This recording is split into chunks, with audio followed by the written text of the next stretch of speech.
When Jacob set out for Egypt, he didn't have much alternative.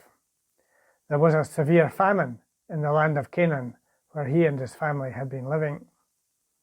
He had already sent his sons to Egypt to buy food, and there they had found Jacob's long-lost son Joseph, who he had thought was dead. But Joseph had come to be in charge, and he had invited Jacob and his entire family to join them in Egypt. It must have been a terrifying prospect for Jacob, especially in his old age. God speaks to Jacob during the night. Do not be afraid. God would go with him and return him to Canaan, and Joseph would close his eyes. That last phrase is strange to us, but it meant that Jacob's favoured son Joseph would be with him when he died.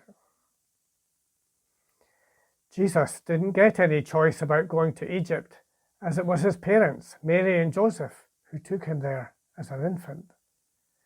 They too had been guided by God. They weren't escaping a famine. They were running away from King Herod, who was trying to find Jesus and kill him. God tells Joseph, also in the night, to get up and take Mary and Joseph to Egypt and to stay there until God tells them to return. At least Jacob went in a big family group with the livestock they had left and all their goods. There were 70 of them, sons, daughters, grandchildren, and the Bible gives us a long list which you can read yourselves if you want. They were going to Egypt by invitation, and it was a powerful family member who had invited them to go. Jacob didn't know where he was going, but his other sons had been there before, and they knew that Joseph would look after them when they got there. Mary and Joseph with Jesus were only a threesome.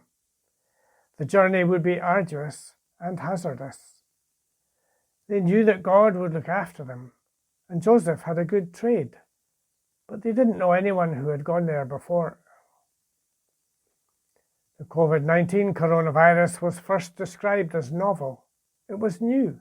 No one knew anything about it, except that it made people ill, and that some people died. It's not novel now. We know more than we wanted to know. 500,000 people around the world have died prematurely, some of them very young indeed. At least 12 million people have been infected, and some of those have been left with serious after effects. We are in new and strange land, and we don't have a map to show us what lies ahead. Church congregations all over the world have been trying out many new and creative ways to continue being church when we have been unable to meet together. Zoom is one of the new buzzwords, the name of an online video conferencing tool that lets a bunch of people see and talk to each other from the safety of our own houses. Ministers have been learning how to video themselves, or just use an audio recording, or to send out our services by email or telephone. Before lockdown, only a few churches sent out video of their services, either by live streaming or using DVD or USB sticks.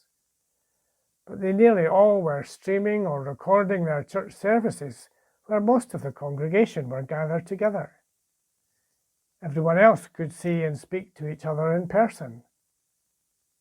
But in recent times, even if the minister or pastor or priest was able to stream or record in the church, there was hardly anyone else there, perhaps the organist and a camera person. These early pioneers of video streaming helped the rest of us get started. They had experimented with the idea, and then a whole bunch of us came along after them. Although not everyone wanted to go or was able to come on the journey.